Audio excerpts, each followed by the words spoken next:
Welcome back. I don't know if you can hear the huge amount of bird song where I am, but it's here, and the sun's shining, and the daffodils are out, and it's just fantastic. I hope you're well. Today we're joined by Dan Edwards, who is our first repeat guest.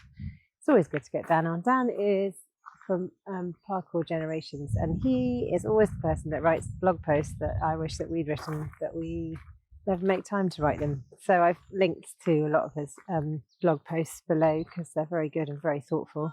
But I think you'll really enjoy this. I've also linked to the original episode with Dan from a year and a half ago. I think it's really worth going back and listening to it. He's got a very interesting way of thinking about movement and parkour and use of space and access to movement. I think you'll really enjoy it. Let's get into it. How to stand on shifting sand. How to bend but stay intact. Okay, I am here today with returning guest champion Dan Edwards, officially the first returning guest that we've had on the podcast. And I wanted to get Dan on. I know you should be proud of yourself.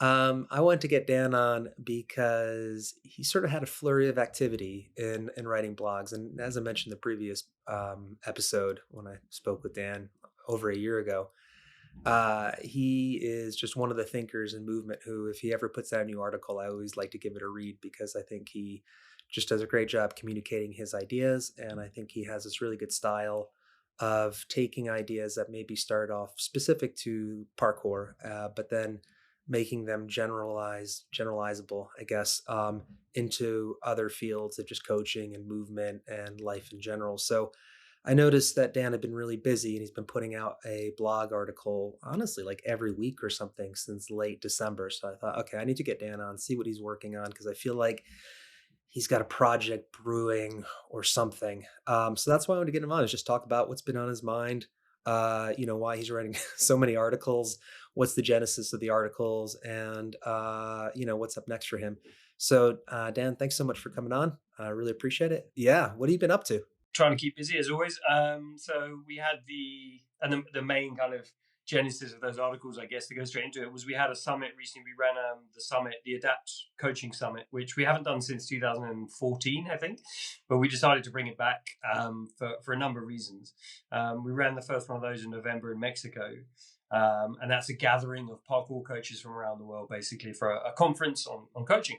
And I was presenting at that. And some of the ideas I've been working on, thinking about for about a year, were the things that I presented on, and just had a big impact. And a lot of the community were very interested by what went on at that summit.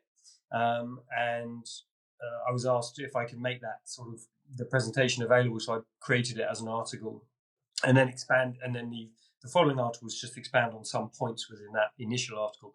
So it's all basically one article, I suppose.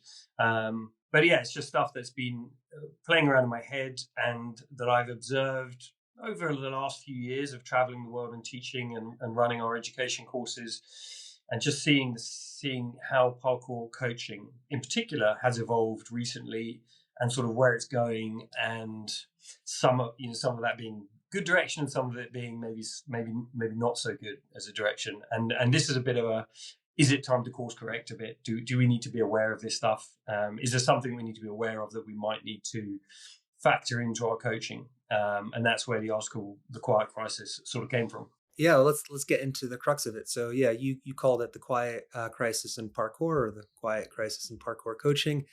And it was, I'll tell you what, I'm going to apologize to the listeners. I'm going to go ahead and read out the article titles just to kind of create a little bit of structure, and then we'll get back to that one. So December 18th, you put out Parkour, Old Philosophy, New Methods. And then January 6th, Quiet Crisis in Parkour Coaching, How to Keep the Spirit Alive. Then you put out Let the Environment Teach, Why real world parkour matters more than indoor training. You did one called On Adversity, On Variable Practice was another one, On Provocation. And then the last one you've published so far was Parkour and the Lost Art of Growing Up Capable. So you had all those, but as you said, and and actually you did a great job formatting. Off mic, you apologize that maybe it wasn't clear, but actually you did a very good job of outlining the project and the quiet crisis of parkour. So let's go ahead and start with that one, because I think that's really the spine of the conversation. What have you been observing? What are your fears? And what do we do with that? So what I've observed with coaching, I've been coaching parkour for more than 20 years. We are the ones that started the coaching. So partially this is our fault because we started the formal coaching of it, and helped it grow around the world and gave it some structure. So, and we kind of knew, I was aware that these were possible outcomes even back then in 2004 when we started coaching. I remember having discussions with some of the other guys around this. So we knew that this was probably an inevitability. And more recently, I've just become more aware of, okay, now it's really picking up speed, this development. And that development is the requirement to create a structure around parkour in which you can pass it on to other people. So to be able to teach it, to have classes, to have courses, to have coach education, etc., you've got to give something a certain structure, and that process of structuring can, unfortunately, one of the side effects of that can be the changing of the thing you're structuring, right? So you take something relatively wild and relatively free-form and organic, and have to give it language constraints and systems and structures, and in order not only to deal with the teaching of it, but also to deal with the application of it within the larger paradigm of modern society. So having to deal with insurance companies, having to deal with schools that want to see certifications, having to deal with parents, having to deal with equipment standards, having to deal with laws in society of what you're allowed to do in public space and not. So you have to the coaching of parkour it doesn't exist in a vacuum. It exists in that wider context. So, and in the attempt to help coaches of parkour navigate this world, you have to give them some systems and some structure to do that. But in the process of doing that, you potentially lose some of the raw nature of what it is that was originally there. I suppose it's captured in, Kierkegaard said, if you label me, you negate me. And this idea of as soon as you give something a label or a name, you in essence you negate what it is, because you restrict it, you reduce it to its label, and so it's no longer the thing that you're talking about. In the same way that talking about God means, as soon as you mention the word God, you're no longer talking about the thing you're trying to capture with the word God. So it can become quite esoteric. But so that's the problem. And the result of that problem, which I've been observing recently, traveling the world and seeing the parkour gyms popping up, and how parkour is interacting with authorities like the Olympics and Sport Accord and the gymnastics federations. You see the transformation of parkour from what it was back in the day to a gymnastificated version, if that's a word, to a structured, reduced version that looks a little bit like slightly more chaotic gymnastics, and that's not what parkour is or was, and that's not. There's just a shadow of parkour, and so my response to that was, this is a crisis, and it's happening from the parkour world. The parkour coaches are allowing this crisis to happen, not because they want it to happen, but because just by dint of trying to fit in with society's needs, they're enabling it and they're promoting it. So it was then a case of, all right, how do we stop? How do we rein that in a bit? How do we change the direction and restore some of the old stuff, while still maintaining the ability to operate, as part of society and within all and not throw out the good stuff that we've also attached to parkour, which is all the coaching science and methodology that we have, which is incredibly useful. So it's about how to find that balance, and I think it's a question we need to sort of course correct a little bit to get us back on track. Yeah, you use the word gymnastification, which I really like, and I think it's worth unpicking that in a second. But it's funny because there are all these really ugly words that you see in business theory and management theory and things like that. Like I'm thinking like standardization, operationalize, protocolize, all these things that you're right, they are they're required if you want to create a system, a teaching system. But it's like we've always seen, as with, I think one argument can be made about traditional martial arts as well. Once you systematize something and turn it into, a teaching protocol, so much slips through the cracks. Obviously, you're talking about Kierkegaard, but then, Heidegger, he has this concept of enfrainment, which is very similar. And then I'm thinking James C. Scott, he talks about, making systems legible and what gets lost in that. Or Michael Polanyi's idea of tacit information, which I talk about every podcast, but it's pretty much this idea that, we know so much more than we can verbalize. We know the texture and the variability and all the nuances of real life phenomena. But the moment you try to write it down in 3 or 4 bullet points, everything else is lost. The act of quantification is also the act of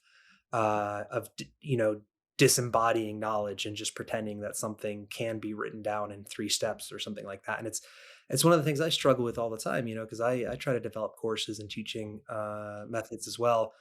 And, the moment you decide, here's what we're going to talk about, you're also deciding, here's everything else that we're not going to talk about. And how much can I convey in a weekend? And the answer is you can't. I mean, the answer is that, you need to get this sort of metas, this sort of hands-on knowledge that can only be acquired through experience. But then obviously also, if you want to spread something and spread an idea, then you kind of have to do this leap of faith where you try to put these ideas out in the world and see how in different environments, how the implementation changes. Even in public health all the time, we used to talk about this idea of implementation science and implementation fidelity, where you could take this perfect protocol, but if you try to implement it in an American hospital versus like a British surgery versus an African clinic, it doesn't matter what's written down on paper, because there's going to be different material needs there. All right, so that was my tangent, but I want to bat it back to you. So you wrote this article, and then within the article, actually, you did really, you kind of came up with a plan for what you wanted to talk about. So the bullet points that you had, I believe in the article, you talked about uniformity, so measurable progress, quantified risk. You talked about controllability versus adaptability on a spectrum. You talked about this idea of let the environment teach, the importance of going outside, and then coach as provoker or coach as provocateur. And these are all different things, and you followed up in these series of articles. So in any order you want to, okay, you have the observation now, you kind of have the critique of what the problem is. All right, what do you see as a way forward? What did you suggest? Yeah, so those way forwards were specifically for the coaching world, right? So it's for parkour coaches to, and I was just trying to really just think, well, there's no point just framing a problem, right? You've got to say, here's a solution to the problem, here's some potential actions you can take. And as you say, by identifying 4, there's loads you've left out. So, but I was just trying to think, right, what are the 4 sort of main ones, probably the most important pillars that a coach can keep in mind and check themselves against and go, am I doing these things? And they're things we've always sort of, we talk about in our coach education, but I just wanted to really emphasize them as like, these are probably key things that we can do.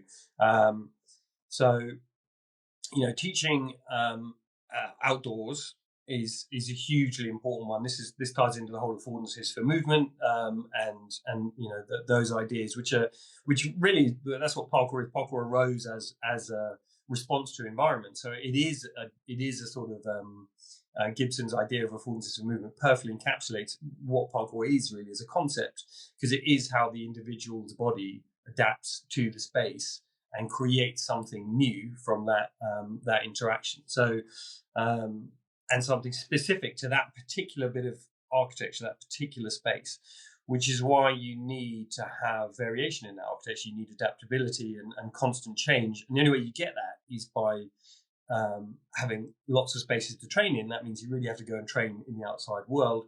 The minute you reduce it to a gym, you've taken away all the need for adaptation, really. Because gyms are standardized equipment, standardized space, standardized flooring, etc.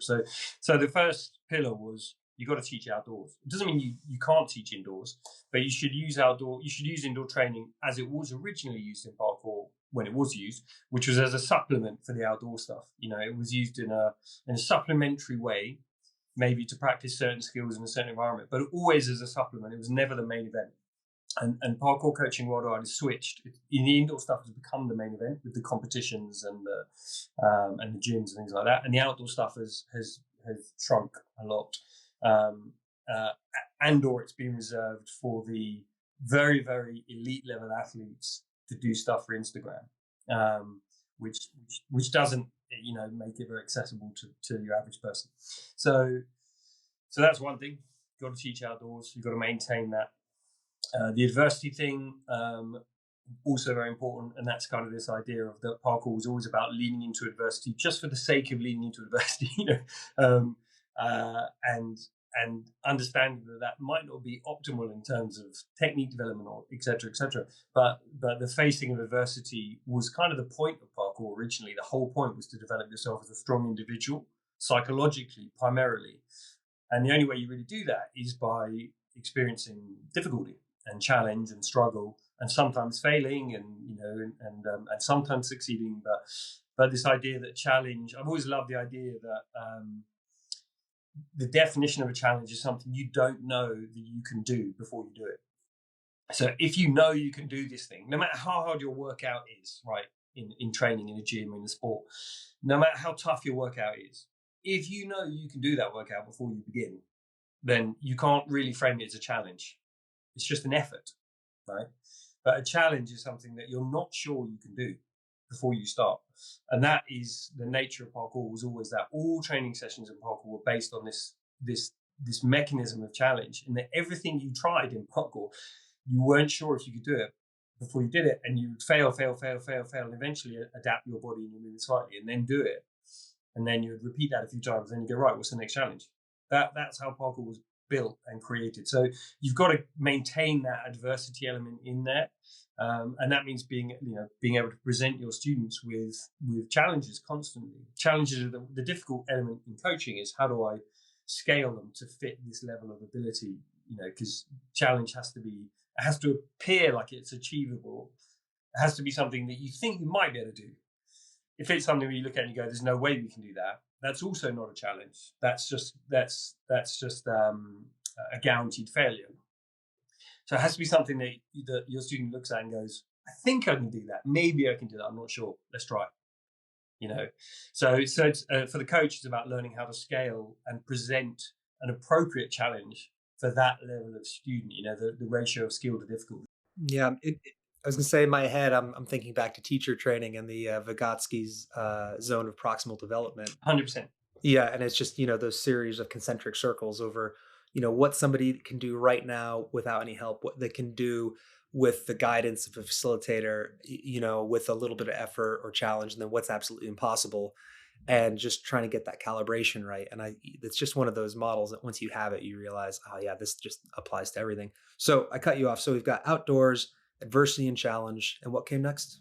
So the coach as a provoker, this is kind of that constraints-led idea of coaching being more of a trying to provoke the students to undertake these challenges, setting challenges, and then saying, right, now have a go at that, and guiding them in giving them ways that might help them achieve it, but not just instructing. Not so it's being more of a provocateur, and trying to expose people to environments and situations through which they will grow, rather than saying, right, I'm going to instruct you in techniques, and all you need to do is copy and follow my techniques. So it's sort of about getting back to that original idea. And that was how parkour was originally passed on, was you would find someone that knew what they were doing or knew more than you. And then they would set you challenges, and you would just try and overcome them. It was pretty raw and pretty rough and ready, but it was very effective in producing the original generations of parkour athletes and thinkers, who basically fleshed out and created the whole discipline. So there's something in that. It's very, very important, and it's very important for coaches to remember. And it's easy for coaches to go the other way because, again, the external pressures of society, of standards and qualifications and health and safety and schools and parents, those things are pressure on coaches to try to appear systematic and ordered. and I'm giving progressions, and this is the right way to do it, this is the safe way to do it, this is because it makes you feel like a professional coach, and from the outside that will look like a professional coach too. To the inexperienced coach, your average parent might look at that and go, that's a good coach, look how controlled that class is, look how every kid is lining up, look at the progressions they're going through, they're all standing in the right place. For the untrained, for the uninitiated, that will look like a well-coached class. But if you do understand these concepts and how humans really learn, and the sort of the messy nature of learning, you look at that and you go, no, that's very suboptimal. That's trying to teach humans like machines, like robots, and it's not effective. It's effective in maybe achieving that one particular skill, but it's not effective in learning how to apply that skill to all environments, or in developing a resilient mindset, or developing an adaptive body, or so you understand it's actually suboptimal. But you've got the pressure from society that no, that we think that looks optimal, and you must do that in order to pass your health and safety certification or whatever. But you're kind of like, yeah, but it's not right. It's not right. And at some stage you've got to say, no, that's not right. And you have to re-educate them and say, this is suboptimal. What you're saying, Sly, I agree with 100%. And you kind of have these external expectations. In this case, we can talk about parents, or we can talk about, maybe school administrators or something who are thinking about whether or not to incorporate parkour, so you sort of want to have this, I don't know, face validity from outside perspective. And this is a genuine question, because it's one of the things I struggle with sometimes as well.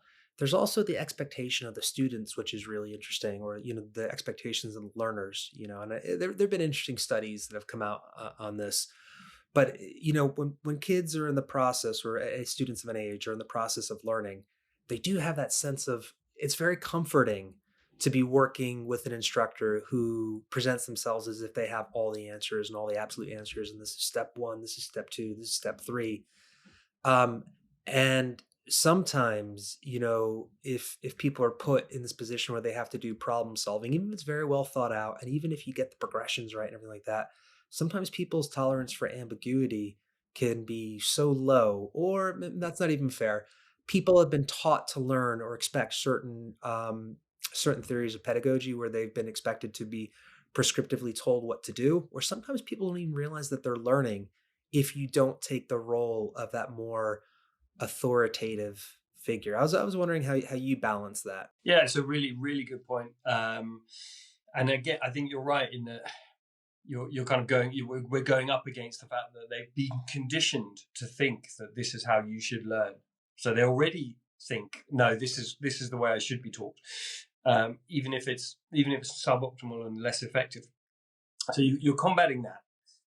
So in some ways, I think it's good to just provide an alternative to those methods, because some kids will prefer that. So you will capture those kids and they'll give them an opportunity to learn. But also, again, it's just about balance. So there's nothing wrong with having elements of structure to it. So the way we do it with kids is we do sort of have a like a skill tree. We gamify it, right? So we have like a skill tree of pathways they can go down, and sort of checkpoints they can reach, like a game.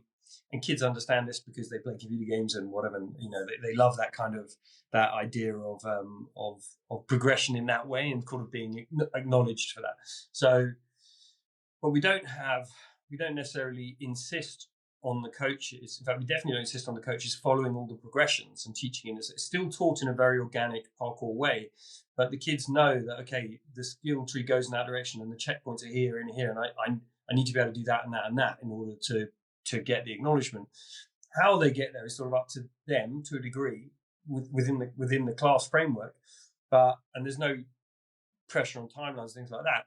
But they know they must, at some stage, they've got to be able to do that. They've got to be able to get over that wall, or they've got to be able to jump this gap. So, and those checkpoints are real world tasks for us. So our curriculum is based on the kind of the achievement of real world tasks with these movement skills. And so it's kind of a balance of the two. There is a structure to it. There is an order to it. But what we did was we just tried to, as much as possible, we tried to codify what was the organic order of learning that existed in parkour already, which definitely did exist. Everyone seemed to sort of approach it from the same angle and learning these skills first. trying to achieve that task before that task before that task. So that did exist. We just tried to sort of codify that. Now, in the codification of it, yes, you do lose things, and you do focus on certain things, and you run that risk of prioritizing individual, techniques and skills over the whole concept. But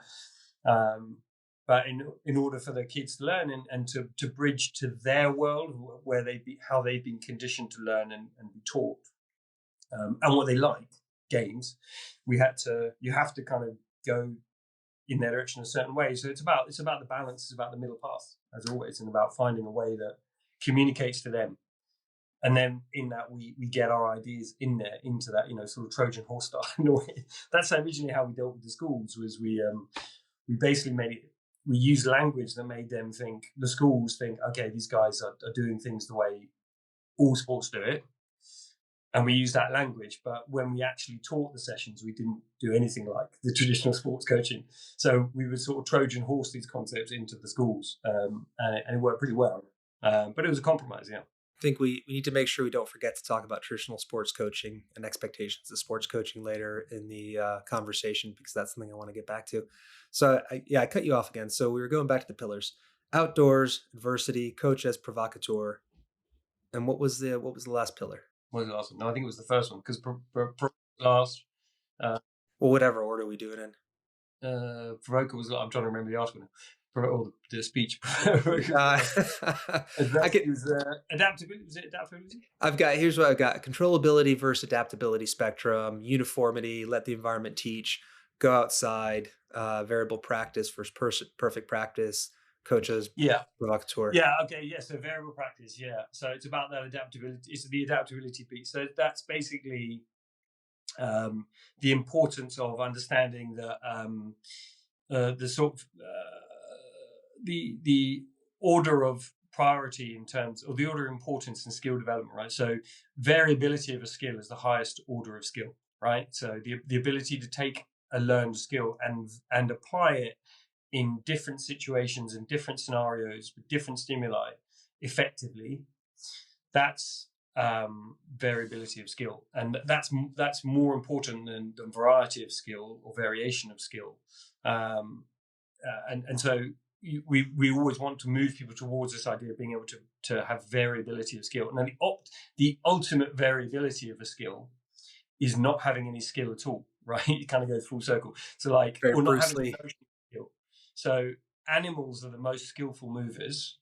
This is very clear that animals are far more skillful than human beings in terms of movement skill, in terms of physical literacy and the application of movement. A squirrel, a cat, a monkey, or whatever, a million times better than a human being. But at no stage does an animal think of a movement skill. At no stage does it learn a movement technique. At no stage does it have structured progressions and things like that. And that's because they've moved beyond skill.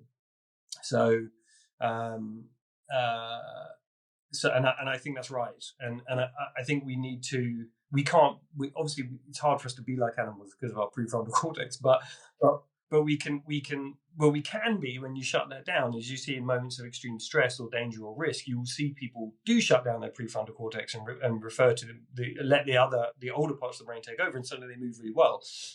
Or when they're just in the zone and they're not thinking of a specific they're not thinking of themselves and the action. The action is just doing its thing, like Zen.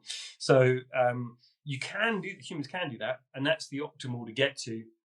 And it's just really to help coaches understand that it's more important that we can apply skills in environments. It doesn't matter if they look messy or they're not like perfect form or anything. It's more important you can apply them in multiple environments than you can perform it perfectly in a set environment, on a set box with a set run up and a certain type of floor and all that stuff with lighting and the right clothes. It's more important that you can just use that skill whenever you need it. And that was originally in parkour. That was absolutely core in the parkour training in the old days. You weren't even allowed to say you could do a jump in parkour unless you were able to do it in the rain, in the dark, when you were tired, in the wrong shoes, when you were injured, when you were sick. Then you could say, I can do that. Before, unless you could do it under all those circumstances, you couldn't claim to be able to do it because it wasn't true. You could only do it under certain circumstances. People were very careful about saying what they couldn't do in the early days, because you'd be called out on it. And that I think is a really powerful concept. So it's variability of skill, and I think again, parkour coaching has moved towards, over the years, more of a technique-based, a list of techniques to tick off and to do in a certain environment, normally a parkour gym. And that's moved away from this idea of variability and adaptability, and it's where gymnastics came from originally. And it's we don't want parkour to go that way, because gymnastics already exists. I'm not dissing gymnastics; it's great, but it already exists, so we don't need another version of that. Yeah, I think it's worth talking about this a little bit more, maybe different angles on it. Again, going back to that word gymnastification, which as as you said, and as I believe, not to vilify gymnastics, it's a different thing, fantastic. And it's kind of looking at the challenge or the question from a slightly different angle. So I think I want to keep that in mind, while also just thinking about what you mentioned before, also the existence of Instagram. And I'm thinking of I quite like Ryan Broderick, who does a podcast called Panic World, and he did a piece a few months ago, and it's called "The Internet Turns Everything into Porn." And what he means is not literally pornography, but what he means is the most exaggerated, optimized version of something. The filtering process of the algorithm takes different rich nuanced things and sort of distills them into the most, I don't know, titillating or hyper normal version of that. Yes. And I think obviously there's an element of parkour, just as social media has become less social, going from like a one-to-one sort of almost message board system into something like TikTok, where it's much more about that sort of passive, constant consumption of media, of content, of slop, or whatever you want to call it. So, yeah, I mean, I guess that's kind of what I'd like to talk about, that space of like, where does parkour sort of exist now? Because, and as you mentioned, in this effort, I think, to get it in schools and normalize it, which is good. You've got that. Obviously, you've got discussion with parkour as an Olympic sport, and then you've got parkour where it lives in Instagram. I don't know. I mean, what's the way forward, or what can someone's personal parkour practice look like? That's a big question. So I'm going to throw all that back to you, and I just want you to see what you can do with it. It is a huge question. All those things you mentioned are natural derivations of parkour, and natural. I hesitate to say use the word evolution, because evolution implies improvement, and not all of them are improvement. So, but they're derivations of parkour in some way, and applications of the concept, and in some ways often dilutions of the idea. But they're inevitable. We knew they were going to happen, and it's totally fine for them to happen. They're going to happen. They happen in every discipline, in every field. So what it comes down to is, what is the goal of the individual?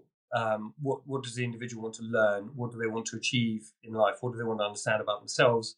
And my thing is relatively old school, I guess, because of the philosophies and the traditions I studied when I was young. And it's very clear to me now that it's even more clear to me now, actually, that in the panic world that we live in, and this hyper stylized like porn world that we live in, that the old philosophies and the old ways of thinking are more important than ever. And they had it right, those old philosophies. Like, you look at the really old stuff, the really old philosophies from human history, and in the Taoists, the Buddhists, the Stoics, whatever. They clearly had something right that is very needed today. Anyway, so to bring that back to parkour, the origins of parkour also had those old philosophies encoded within them, and very much it was about self-knowledge and personal growth. And it was a discipline of self-improvement. It was a transformative practice. Not everyone who encounters it now knows that or sees that, because they see these diluted versions of it. But there are many people who want that, who want the transformative practice, and for whom parkour is the right fit as a transformative practice. And so I think it's very important to make sure that is kept alive. That's what we do through Adapt and through our teaching, is that we want to preserve that element, not because necessarily it's not because you don't want the other ones to exist, but because you can't lose that one because that's one, that's where it came from, and two, that's the real unique value of it that some people will want, and so we've got to preserve that, and that is only going to be done through good teachers, people who can pass it on right, and communities that can pass it on right. And that means a lot of that comes down to coach education, which is why we're so focused on the coach education. But you're not going to be able to change this this hyper real Instagram world that we live in now. And you're right, everything is kind of goes through that lens now. But there are still plenty of people who want to find something of value and worth, and will filter through that stuff to get to the good stuff. And so we've got to keep it alive so that they can find it. It probably won't be the majority of people, but it never has been the majority of people. Like in any discipline, the majority of people don't seek out that level of quality because they're not doing that level of self-research and self-analysis. They're not looking for deep self-knowledge yet, and that's fine. They're maybe not there yet, but there are many who do want that, and they're the ones that we kind of want to be there for, I suppose, as adults. And as kids, you want to give them an option. You want to give kids an option to access disciplines like this, so they can learn that stuff straight away, and they don't then have to unlearn the crap.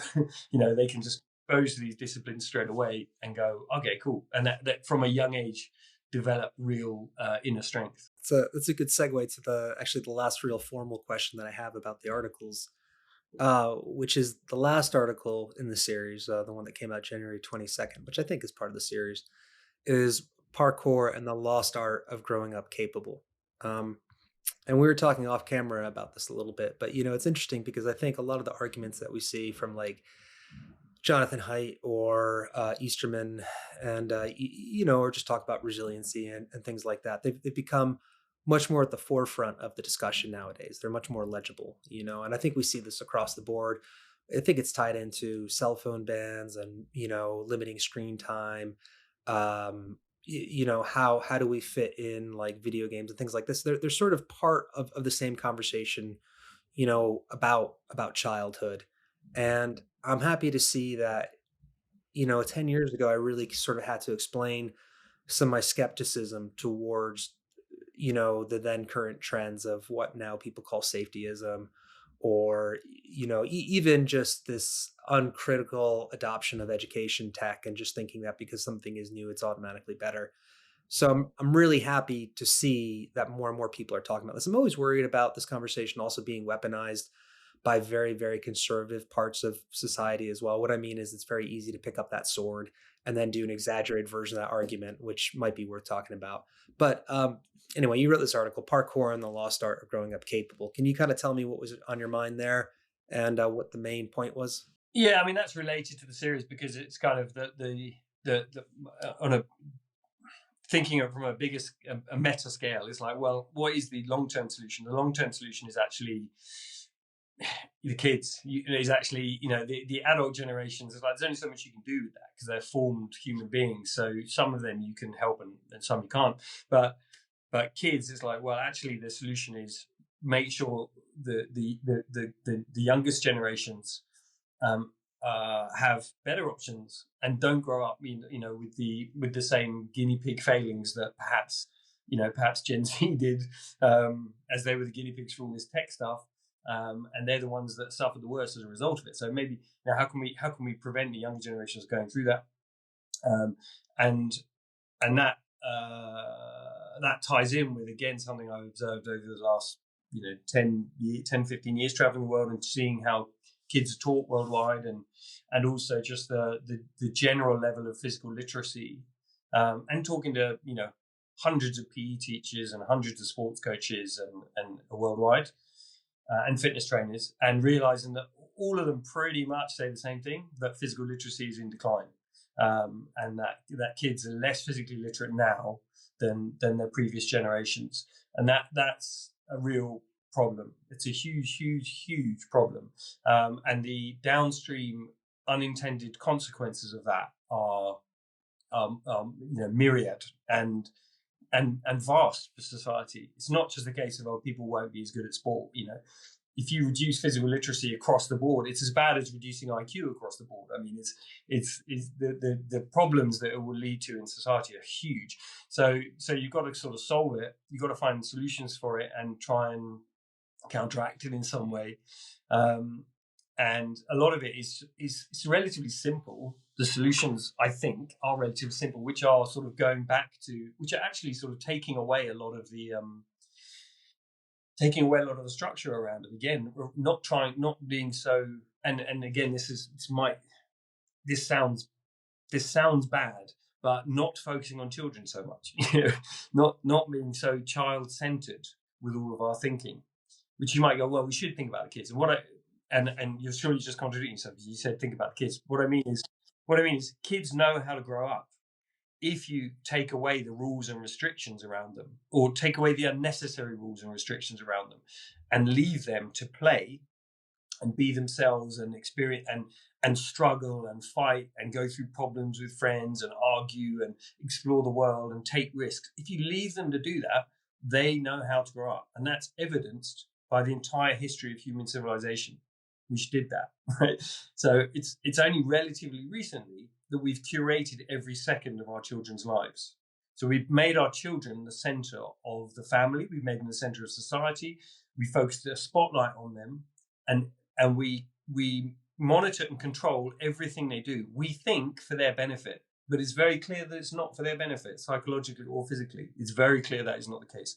So the solution is actually stop doing that. Just stop focusing on them so much. Take away this crazy focus on them. Let them do their thing. Let them be alone, play. Go back to those generations before we had all this monitoring stuff. And chances are they'll be okay. Doesn't mean you don't have no rules. You have some rules, but I think there are a lot of unnecessary rules and restrictions now for kids, and you just need to take away. And maybe the social media and the phone thing is an issue. But again, I've seen interesting studies whereby if you ask kids would they rather be on their phone or would they rather be outdoors playing with their friends, the majority of kids say I'd rather be outdoors playing with my friends. They just can't do that because there's no outdoors they're allowed to play in. They can't access their friends because they're not allowed to walk, across town, across the village or whatever, to go and see their friends. There's so many restrictions on how they can do and whether they're being monitored or not. They can't just go and play with their friends anymore, so they turn to the screens, of course. So I'm not sure it's as simple as the phone's the problem. I think it's the adults who are the problem mainly, in society that's the problem. Society needs to let these kids grow up, and they will grow up capable if you do that. It's the same argument about affordances. So, for anyone, who hasn't listened to previous episodes, affordances are essentially part of the environment around you that invite, their opportunities to engage with the environment around you. It's, you can think of them as opportunities to engage, whatever it is, whether like, you see a bench that looks like it'd be fun to jump on, or you see a water fountain that allows you to drink water from it. You see an opportunity to play, whatever, I could go more into depth. But I mean, what we've done is we've sort of systematically and not consciously, we stripped out all these opportunities for children to play, and Eugene Minogue, obviously he has the No Ball Games campaign. And then in the past we've talked about Sport England, and children just don't have as much room to roam. When I say Sport England, is they did some studies on how much actual space children had access to. And I think it was William Byrd who did it, in order just to be free. Sorry? It was Play England. So I'm sure, yeah, I'm sorry. No, you're 100% right. It was Play England, and yes, some William Byrd's work. And that same thing, and I think we've all heard that story that, 2 generations ago, children would be able to roam whatever it is 11 miles. And every generation you see, up until a lot of kids, they don't even have the freedom to be out of sight with their parents. And it's not the children, it's what society allows them, and same thing, and there's other factors as well. I mean, things are expensive, if you wanted to go hang out with your friends now, where do you go? Do you go to a Starbucks where you have to pay £6-7, but to get a coffee? I mean, where is that free space where you won't get in trouble, where you won't have someone call the police on you because they see a group of teenagers congregating? So it makes sense, that they sort of create, quite literally this cyberspace, whether it's playing games, playing Fortnite or being online. Yeah, no, I mean, 100%. And I think that there's a lot of directions we can get. But since I did bring up Eugene Minogue, I'm just thinking. So there's you. How old are you? 50. You're 50. Yeah. Wow. Yeah, doing pretty good.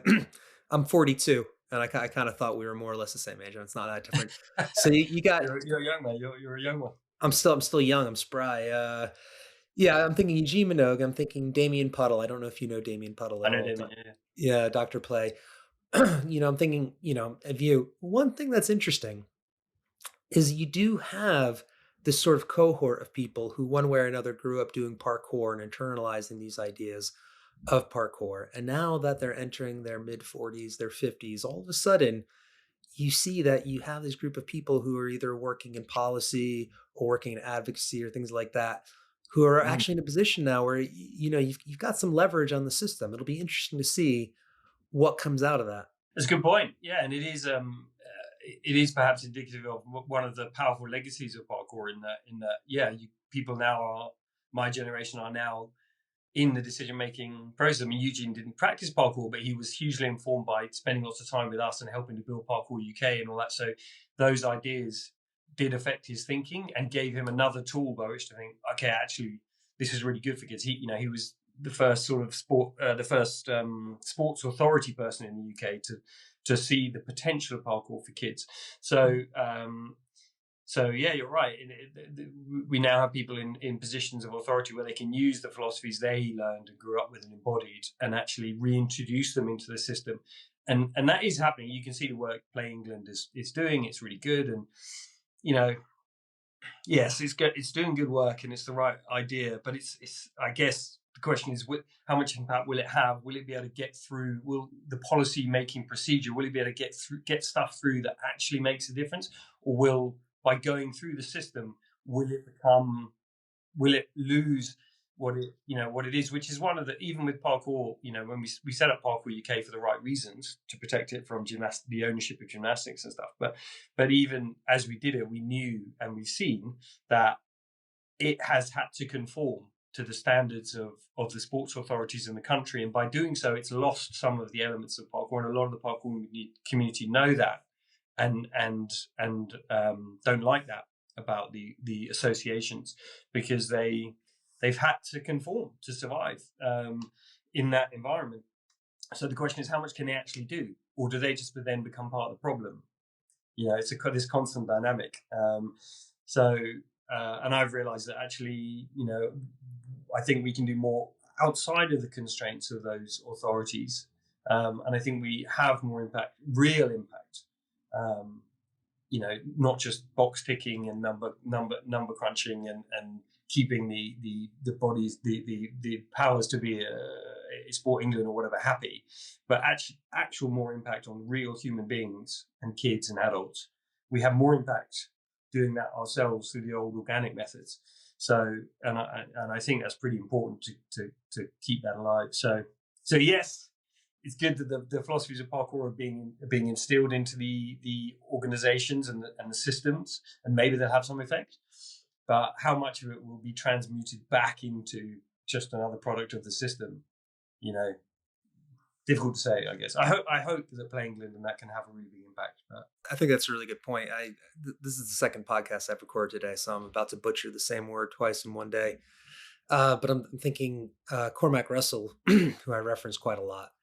And, he looks at this idea of asset-based community development. And, one of the ideas that he pushes, I think actually comes from Catholic social teaching, which I don't know much about, but it's this idea of subsidiary. And this idea that if something can be done in a small community level, there's no reason to bring it up to the next higher level of administration. So if you can do something with your friends, do it with your friends. If you can do it with your neighborhood and your local community, do it with your local community. If it's something that requires stepping up to council level, fine, do it at the council level.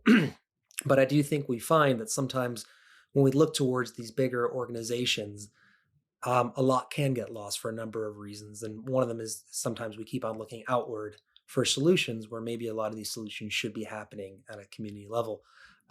We've got about 10 minutes left. So one of the things that came up as we were talking about before recording is like, I asked you, well, are you working on a new project? Because it does seem like you've got a lot of these thoughts bubbling. And you did mention something, and we were talking about sportification earlier and just the assumptions on how sports were taught. And over the course of that, you said that you do have a new upcoming project. I'd like to spend about maybe 10 minutes or so sort of talking about that. Could you expand on that? Yeah, so we've been running the Adapt Coach Education program worldwide since 2008. So, and that's very effective. That's parkour coach education, and we've taught thousands of people in more than 40 countries now. I think it's very successful, and that's what the Adapt Summit was about in November, is bringing together that community. But one of the things I've been thinking about for a while is, and working with other movement practice groups and seeing other movement practice disciplines around the world. So dance, martial arts, acrobatics, calisthenics, circus, whatever. They're great disciplines. But what I've noticed is that many of those disciplines don't actually have any sort of coach education understanding. They don't have any way to learn how to teach the thing they do, other than by getting good at the thing they do. So martial arts is the prime example. You get a black belt, you're now the teacher. You set up a club, and so it's the people who are best at that thing that teach it, which is in some ways good, but there's no way for anyone in martial arts really to actually go and learn about coach education, learn about coaching as a craft, as a skill, and about how humans learn. And therefore, feedback loops and this sort of the coaching science, right, of which there's a whole field of study. And that's what our education did. We brought that science and gave it to parkour, but only to parkour, because it's restricted to the parkour world pretty much. So we now want to branch out what we've learned how to take this coaching science, and we've had to apply it in parkour. So we're going to do a new course that is not parkour specific, but just focuses on the application of coaching science to all movement practices. So it'll be open to all movement teachers, whether they be from calisthenics, acrobatics, martial arts, dance, even sports coaches, because it might counteract some of the fairly maybe restricted traditional sports coaching models that exist. It might give them a new approach to understanding, because we see it as coaching movement practice, and sports really are just another form of movement practice. So that's our kind of our project this year, is to launch this new course and try and pass on some of the applied knowledge that we've learned over the last 15, 20 years of teaching day in, day out worldwide parkour, and take that knowledge and give it to other movement disciplines and give them a way that they can come and study. So a dancer could come and do this course, a martial artist could come and do this course. And there's nothing specific to the skills they're learning, but it's specific to how do they teach movement skills. So they would then be able to go and be a better teacher of martial arts, or a better teacher of dance, or a better teacher of acrobatics. And yeah, there's just very little. We've looked around and there's just very little. And we've had people from those fields come to us and say, how can I do the equivalent from what you guys do? I want to do the equivalent of Adapt Level 1, but in calisthenics. And we looked around and like they don't really exist. So, but we can, by doing this, we can actually help those communities. And I think that's a big it's a big step as well towards getting some of these concepts of affordances for movement and some of these more adaptive training concepts into those sports as well, and into those arts as well, so that they can take them on and apply them, or have the language to teach them, or whatever. So it's quite a big project. Yeah, it's quite a big dream, I suppose. But one step at a time. And we think just by launching the level 1 of this course, then and getting it out there, we'll iterate it anyway. We'll get some feedback from the people that go through it first and see how it worked or didn't work, same as we do with Adapt, and then push it from there. So yeah, we think could be a good tool to sort of to help. I think you're right. Key is constant iteration. Almost no matter what you're going in with, you're going to learn so much. I mean, everyone learns so much through that process. I've got 3 little questions for you. One very short. I can't remember. Did you ever work as an ESL teacher? I taught in Japan when I lived in Japan. I was teaching. I initially worked as an English teacher for the first year, and then went into history teaching in universities and stuff. So I did a bit. Yeah. So you have that. You do have that background in teaching. It's it's just one of those things that's really interesting. How so many of the people I've met who end up being good coaches do have that background in sort of student-centered teaching, because it just really gets you thinking about how do I communicate, how do I convey and transfer knowledge, and it's one of the things that always comes through. I think whenever I encounter any of your talks or writing is, yeah, obviously you just got that deep vein of teaching experience. You alluded to it in your answer, but I'm just wondering, because you kind of talked a little bit about this idea of affordances and maybe bringing constraints-led approach or ecological dynamics and things like that. But are there any, like, if we talk about the teaching of sport, are there any things that you're surprised that you see over and over and over again in terms of misunderstandings, or perhaps maybe when people think about their role as a coach or instructor, problems that you sort of see rear their head over and over and over again? What I mean is, what sort of problems do you think that this new course is going to address? In terms of sports coaching, one of the things that surprised me the most from seeing sports coach certifications that exist and the sports coaching body in general is the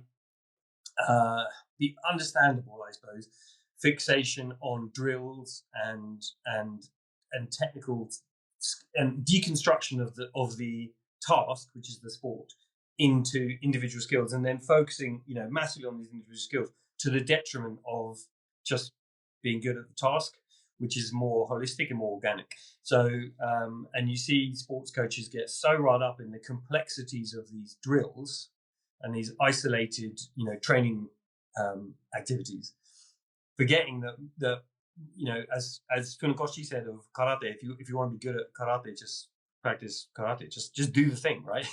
If you want to be good at football, just play loads of football.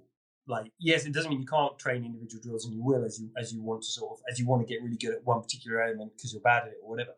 But the more you just play the game lots and lots and lots and lots and lots, that will instill it and give you a meta understanding of it. What's called an effective mental representation will give you. You can't get that from training the skills. You can't get the mental representation from training the skills. You have to do the whole thing. So the whole, in movement practice, we would say the whole practice is the practice. This is one of the keys of like the movement arts, acrobatics, dance, martial arts. They very rarely sort of deconstruct. The whole practice is the practice is the practice, right? So, and I think sports coaches lost that thinking somewhere along the line, or neglect it or underemphasize it.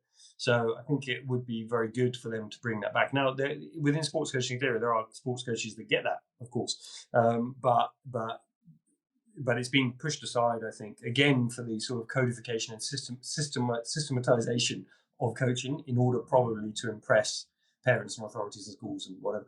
But the reality is, is it that effective?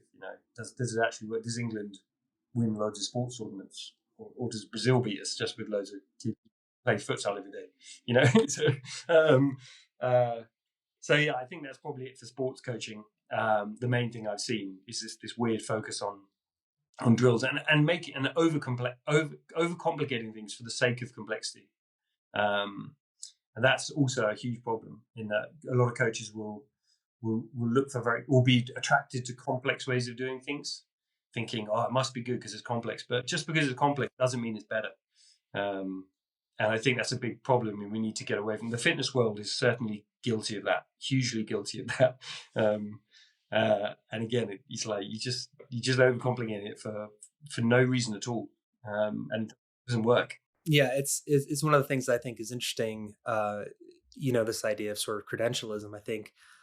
I think if you put someone in a position where you say, "Hey, look, you're going to do a 2-day course or a 1-day course or a 4-week course or whatever, and at the end you'll be qualified to instruct people in whatever Olympic lifting or functional mobility or whatever it is." So often, I think at the end of those courses, because many of the practitioners actually don't have the confidence in the ambiguity of the problem, I think you really see people sometimes hide behind the credential and hide behind the jargon And I see that all the time where when a coach loses confidence and whatever, they'll start like speaking very quickly and using a lot of jargon to kind of establish that they have the knowledge, which is obviously putting the cart before the horse, you know? Um, yeah, I mean, I could talk about that all day, but I think we did a good full circle about, your presentation at Adapt, and then the articles that came out of it, and then coming back into here. I think that's probably a pretty good place to end it today. So Dan, thanks for being the first repeat champion. I appreciate it. I'm very honoured to come back. Thank you very much for having me. It's been great. It's great to talk, and I only wish that you would talk more. but you've got your ideas. You've got such great ideas and such deep knowledge again that should also be shared. And I know it is shared through your education systems as well. But it's weird it being so one-sided because you've got such great stuff to talk about. Make sure you get on. All I've done is steal most of your ideas and regurgitate them. So if anything I say sounds smart, it's just me reading your own blog articles. So all I've done is steal them from other people as well. That's it. That's how it works. Thanks a lot, Dan. I really appreciate this. Hopefully we'll get you on again for thirdsies one year. As long as I keep the record as the person that's been on it the most, I'll be happy.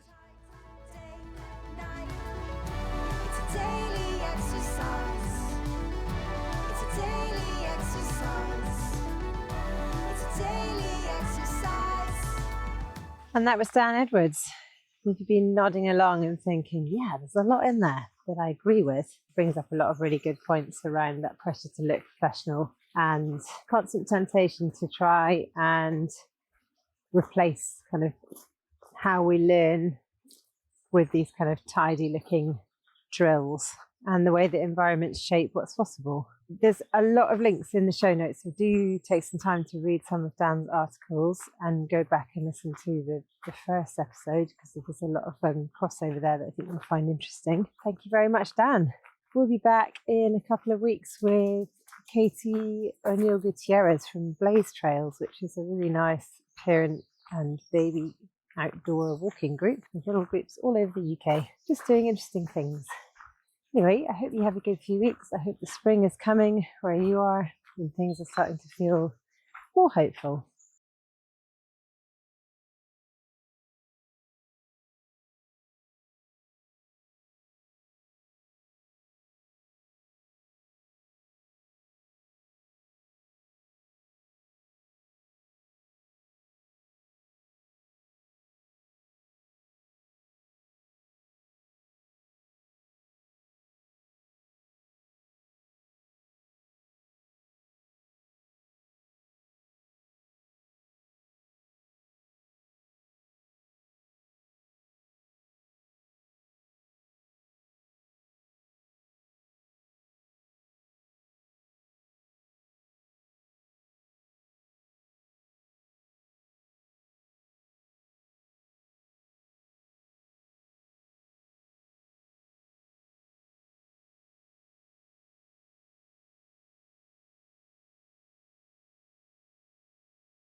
So that's Gareth. Thank you very much, Gareth.